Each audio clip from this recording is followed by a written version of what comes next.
Assalomu alaykum Sharq Turkistonlik aziz qarindoshlar. Assalomu alaykum hurmatli televizor ko'ruvchilar.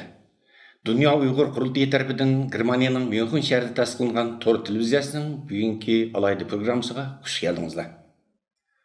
Hurmatli televizor ko'ruvchilar, bugungi maxsus programmamizni 5-yo'l Urumchi qirg'inchiligining 9-yilligiga bag'ishladik. Tunda diqqatingizlarga Dunyo Uyg'ur qurultiyi tarafidan 5-yo'l Urumchi qirg'inchiligining 9-yilligini xotirlash munosabati bilan muajiratdagi butun qarindoshlarimiz qarta e'lon qilgan murojaatnomasining to'liq tekstini diqqatingizlarga taqdim qilamiz. Aziz qarindoshlar, 5-yo'l Urumchi qirg'inchiligining 9-yiliga yetib kelish oldi turmoqda.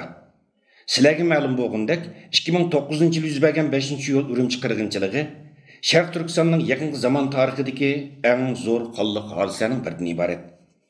Shu kuni boshlangan irqiy qirg'inchilikdan buyon o'z xalqining milliy va insoniy haq huquqlarini talab qiluvchi minglagan begunoh Uyg'ur, mustabid Xitoy hokimiyati va bu hokimiyatning cho'moqchilari hisoblangan fashist Xitoy ko'chmanlari tomonidan vahshiylarcha o'ldirildi. Milyonlagan begunoh Uyg'ur tutqun qilinib, qorong'u zindonlarga va jazo lagerlariga mahkum qilindi. Bo'libmi keyingi yillardan buyon mustabid Xitoy hokimiyatining Uyg'urlarni majburiy dinsizlashtirish maqsadida olib berayotgan qattiq bostirish, cheklash, ta'qib qilish, tutqun qilish va rahimsizlarcha o'ldirish qilmishlari yuqori pallaga chiqdi. Milyonlagan begunoh qarindoshimiz Xitoyning jazolash lagerlarida jon tilashmoqda. Qonga bo'yalgan Sharq Turkiston zaminida bugun xalqimizning ohu zori va dard faryotlari yurakni larzaga solmoqda.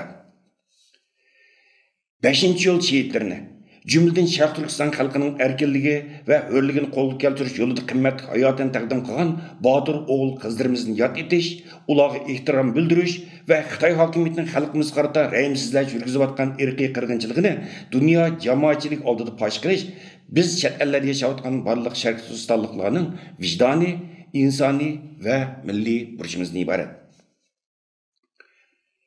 Urumchi qirg'inchiligining 9-yilligini butun dunyo miqyosida dog'dug'liq va keng ko'lamda xotirlash va bu orqali Kommunist Xitoy hokimiyatining Uyg'ur xalqi ustidan yurgizayotgan inson qilibidan chiqqan irqiy qirg'inchiligini, besim va zulm siyosatini, shundaqda milliy mavjudligi tarixdan buyon ko'rilib boqmagan darajada jiddiy yo'qolish tahdidiga duch kelayotgan xalqimizning yurak sadosini dunyo jamoatchiligi texim unumli va jonliq shaklda anglatish bo'lsa, qurultiyimizning navbatdagi eng asosiy vazifasi ve kun tartiplerinden ibaret. Şunun için Dünya Uyghur Qurultayı rəhbərlik heyəti 5-yo'l Urumchi qirg'inchiligining 9-yilligini xotirlash haqida tuvandagidek qarorlarni oldi. Birinchi, Urumchi qirg'inchiligining 9-yilligi munosabati bilan Birlashgan Davlatlar Kishilik Huquq Komitetiga, Yevropa va Amerika parlamentlariga, shundaqla har qaysi xalqaro kishilik huquq tashkilotlariga Dunyo Uyg'ur Qurultiyi nomidan Xitoyning Uyg'urlar qarata yurgizayotgan irqiy qirg'inchiligi, zulm va besim siyosati boshlangan, bo'lib bu navbatdagi 1 milliondan ortiq Uyg'ur majbur tutqun qilinib turilayotgan jazolash lagerlarida ayblangan mazmunlarda norozilik maktubi yo'llandi. İkinci, Urumchi qirg'inchiligining 9-yilligi munosabati bilan Dunyo Uyg'ur Qurultiyi tarkibidagi har qaysi tashkilot va ommaviy guruhlarning o'zlari turayotgan davlatlarda bir tutash holda Xitoyga qarshi keng ko'lamli norozilik namoyish uyushtirishni talab qilamiz. Uchinchi, Urumchi qirg'inchilik yuz bergan 5-iyul kunidan 7-iyul kunigacha dunyoning har qaysi ellarida yashayotgan Uyg'urlar agar o'z turishlik davlatlarning qonunini yo'l qo'ysa, uyining balkonlariga ve maşinlarga birdek holda Sharq Turkistonning oyulduzlik ko'k bayrog'ini qadashga tirishishi ve bu orqali o'zlarining Xitoyga bo'lgan noroziligini bildirishi lozim. 4. Urumchida Uyg'ur xonim qizlari namoyish olib borgan 7-oyning 7-kuni bo'lsa, dunyoda zo'r ta'sir qo'zg'agan va Xitoyning abdi basharasi ichib tashlangan intayin ahamiyatli va xotirlashga tegishli buyum bir kunda iborat.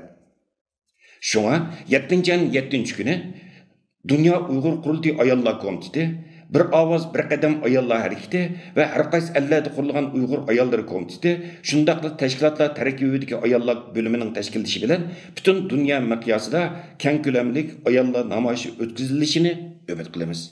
5. Dünya Uyghur Kurultayı terkibideki bütün teşkilatlar ve siyasi faaliyetçilerimiz 5. iyun gününden itibaren 3 gün geçe özür başkuruvatkan internet sayfaları ve neşir kılıvatkan gazet jurnallarını qaraytishi ve renksiz şekilde davamlaştırış lazım. 6. Dünyanın her qaysi joylarida yaşayotgan Uyghur qarindoshlarimiz Urumchi qirg'inchiligi yuz bergan 7 ayning 5 kunidan boshlab bir haftagacha to'y to'kin o'tkazmaslik, o'ltirish va turli shaklda ko'ngil etish faoliyatlarini ilib bormaslik orqali o'zlarining 5-yo'l shehidlariga bo'lgan ta'ziyasi va hurmatini izhor qilish lozim. 7. Dünya Uyghur Kurultayı Dini İşler Komitesi'nin bir tutaş teşkilatı aslında 5. iyul günü dünyanın her qaysi ellerinde bir tutaş halda 5. iyul şehitlerini yad etiş, ularning ruhi üçün nazar çırak ve dua tedbir faaliyetlerini uyuşturuş lazım. Bulup bu namoyish qilish imkoniyati bo'lmagan davlatlar tashkilotlarimiz ve siyasi faoliyatchilarimiz bu faaliyetga alohida ahamiyat berishi, hozirdan e'tiboran buning tayyorlik xizmatlarini jiddiy boshlashi lozim. 8.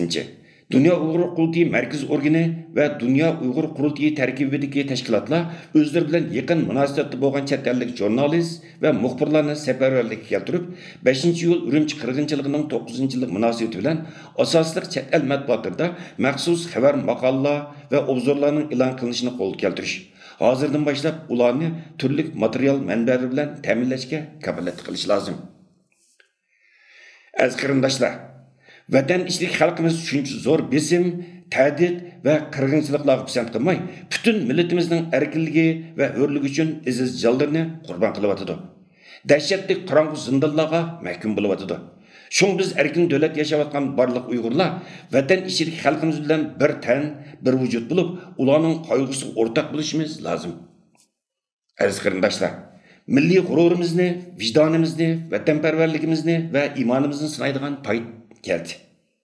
Şehitlerimizin hakkı hürmeti için her qanday bahane sebep göstermey, Dünya Uyghur Kurultayı'nın teşkilatında dünya miqyosida ilib berildiğin 5. iyul Urumchi qirg'inchiligining 9-yilligini xotirlash faoliyatiga aktivlik bilan qatnashishga g'ayrat qiling. Hurmatli huzur ko'ruvchilar, bugungi maxsus programmamizni mishada oxirlashtirmoqchimiz. Keyingi qatimliq programmamizda ko'rishaylik. Ko'rishgacha omon bilan xayr xo'sh.